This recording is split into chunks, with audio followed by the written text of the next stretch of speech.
उनमें अगर वो एफआईआर दर्ज नहीं करती है पुलिस, तो या पुलिस के आला अधिकारी को अप्रोच किया जा सकता है। तो मैंने आला अधिकारी को भी अप्रोच किया, तो वहां अच्छा। पर एफआईआर दर्ज नहीं की गई मेरे नॉलेज के अकॉर्डिंग। ना मुझे उन्होंने अभी तक फोन करके बताया जी आपके बयान पे एफआईआर दर्ज हुई है। और हमने ये कंप्लेंट दी थी 11/3/2024 में, और जो हमने ये कंप्लेंट मजिस्ट्रेट को 156(3) में फाइल की है, वो हमने 27 तारीख को फाइल की है, गालिबन 24 दिन के बाद। तो 24 दिन तक जब एफआईआर नहीं की, तो हमने एक प्रोविजन है 156(3) के तहत, आप मजिस्ट्रेट को अप्रोच कर सकते हो कि जनाब हमने ये एप्लीकेशन कोर्ट में दी थी, ये वो एप्लीकेशन है, उसके सबूत साथ लगाए जाते हैं और ये हमने मेल द्वारा भी दी थी, ये हमने व्हाट्सएप द्वारा भी दी थी, और ये हमने बाई हैंड भी दी थी, और ये हमारे फोटोग्राफ्स हैं। तो वो तमाम सबूत मैंने उस पिटीशन के साथ कंप्लेंट में लगाए हैं। कंप्लेंट में क्या होता है, वही जो हम शिकायत पुलिस को देते हैं वही उसके अंदर लिखी जाती है कि जनाब मैं फला फला जगह का रहने वाला हूं, और मैंने उसके अंदर लिखा कि मैं फला फला जगह का रहने वाला हूं, और मुझे अधिकार दिया गया है, राइट्स दिया गया है पावर ऑफ अटॉर्नी के थ्रू गुलाम हैदर ने, और मैं उसके तरफ से रिप्रेजेंटेटिव हूं, और वो भारत में मेरे स्पॉन्सर पे आएगा और अपनी एविडेंस को लीड करेगा। तो लिहाजा उसकी लीगल प्रोसीडिंग को मैं उसकी तरफ से मैं खुद अपने सिग्नेचर से बढ़ा रहा हूं आगे, तो लिखना पड़ता है उसमें। और ये जनाब उनकी फाइल पावर ऑफ अटॉर्नी है, और ये घटना हुई है, और ऐसा ऐसा हुआ है, फला फला तारीख को हमने कोर्ट में ये कंप्लेंट दी थी जिस पर कोई कार्रवाई नहीं हुई। तो हमने आला अधिकारियों को ये कंप्लेंट भेजी जिसके सबूत ये हैं जो मेल द्वारा दी गई है, और मेल में हमने कमिश्नर गौतम बुद्ध नगर को, कमिश्नर ऑफ पुलिस नोएडा को यानी गौतम बुद्ध नगर को, और सीसी जेवर को भी हमने दी थी, बाई हैंड भी दी है और व्हाट्सएप से दी है। वो सारे सबूत, स्क्रीनशॉट्स, मेल के सारे सबूत वो हमने उसमें लगाए हैं। पावर अटॉर्नी भी लगाई है, वकालतनामा भी लगाया है, और तमाम राइट्स जो दिए हैं। तो जिस वक्त वो मजिस्ट्रेट के सामने पेश किया गया, तो मजिस्ट्रेट साहब ने मुझे स्पेशल, तो पेश कार पेश करते हैं तो बुलाया, और एक एक पन्ने पर मेरे से डिस्कस की कि भाई ये कैसे, किस तरह, ये कैसे। तो मैंने तमाम चीजों को उनको सेटिस्फाई किया, लीगली सेटिस्फाई किया, और सारे डॉक्यूमेंट्स मैंने दिखाए, सर्टिफाइड कॉपीज मैंने दिखाई जो मैंने पहले ले चुका था। एक एक पॉइंट पे मैंने ये देखिए सर मुझे ये से मिले हैं, ये मामला है। तो उन्होंने मुझे कहा कि भाई बहुत ही समझदार जज थे, वो बहुत ही इंटेलिजेंट जज थे वो। मैंने जैसे जैसे उनको लीगली प्रोसीड किया तो उन्होंने उसको अडॉप्ट किया और माना। तो उन्होंने, मैंने कहा बीइंग ए ड्यूटी मजिस्ट्रेट आप को सारे राइट्स हैं कि अगर मजिस्ट्रेट जो है छुट्टी पर है, तो ऐसा नहीं है कि आप ड्यूटी मजिस्ट्रेट है तो आप कोई स्टेप नहीं ले सकते, आप हर स्टेप लेने के लिए सक्षम है, और वही पावर्स हैं, और आप तो उनसे भी सीनियर हैं, आपको तो ये ज्यादा अधिकार है। और एक ग्रीवेंस है जो कि बच्चों से भी रिलेटेड है, एक ऐसे शख्स से रिलेटेड है जो जिसकी बीवी 4 बच्चों को बिना परमिशन के वहां से ले आई, और ये पुलिस रिपोर्ट है जो पाकिस्तान में दर्ज कराई गई है, वो पुलिस रिपोर्ट भी हमने दिखाई उनको। और उन्होंने जो अपना घर लिया हुआ था, वो घर को बेच करके बहुत सस्ते में 12 लाख रुपए में, जो कि वो 3 साल पहले उन्होंने करीबन 18 लाख में लिया था, और वो आनंद फानन में वो बेच करके सारा पैसा वहां से ले आई है without the permission of the biological father who is the complainant in this complaint. तो through the power of attorney holder advocate Mobin Malik, तो वो उन्होंने समझा और ग्रीवेंस को देखा।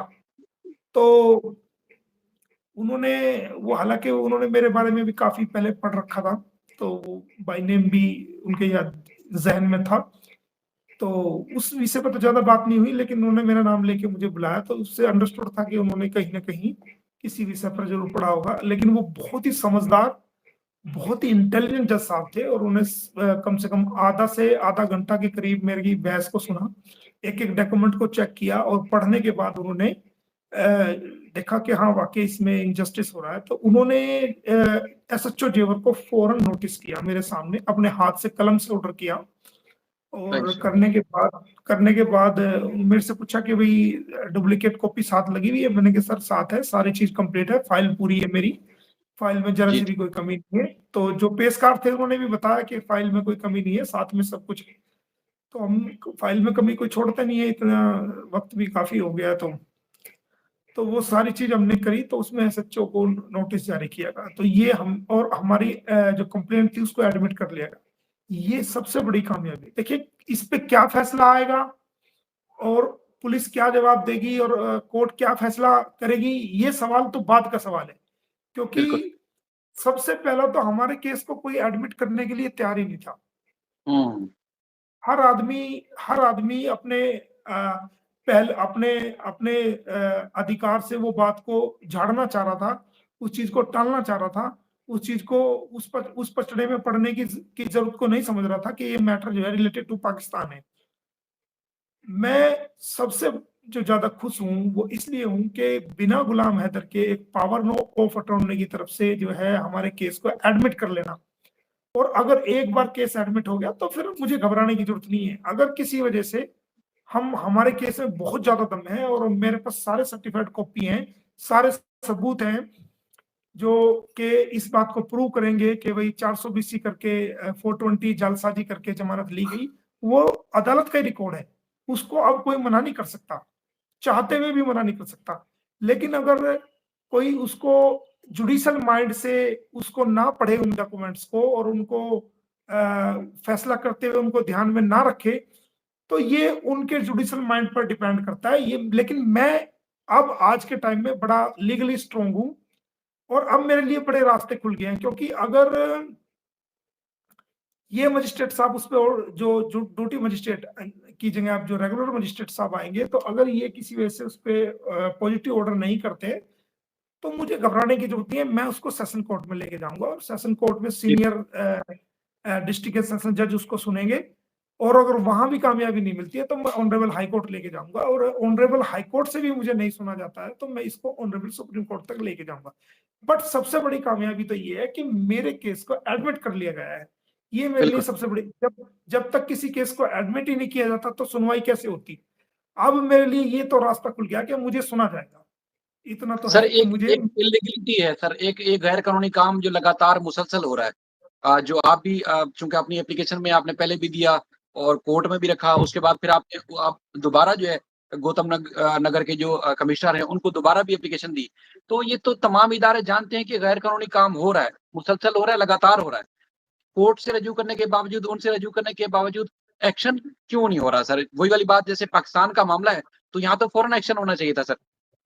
देखिए वही तो मैंने आपको पहले बताया कि मैंने जो सबको एप्लीकेशन दी सीनियर ऑफिसर्स को, और एसएचओ से स्टार्ट हुआ था, जो सीनियर ऑफिसर्स को एप्लीकेशन दी, तो जब मैंने उनको एप्लीकेशन भेजी और उनको एप्लीकेशन मिल गई, उनका जवाब भी आ गया, तो इसका मतलब ये हुआ कि वो लीगली जो है, लीगली एडमिनिस्ट्रेटिवली और रिस्पॉन्सिबिलिटी वो जो है वो उसमें बाउंड हो गए। हुँ, जब कोई एप्लीकेशन किसी अधिकारी को मिल जाती है और वो रिसीव कर लेता है और उसका जवाब भी दे देता है कि जी हमें मिल गई है, हम फर्दर प्रोसीडिंग के लिए आगे भेज रहे हैं, तो इसका मतलब है कि वो लीगली बाउंड हो गया है और उसकी जिम्मेदारी फिक्स हो गई है। हुँ, हुँ। बाकी हमें परवाह नहीं कि वो कार्रवाई करे ना करे, वो तो हम कोर्ट में इससे करा लेंगे कार्रवाई। ऑनरेबल कोर्ट सुनने के बाद उसमें जरूर जुडिशियल माइंड से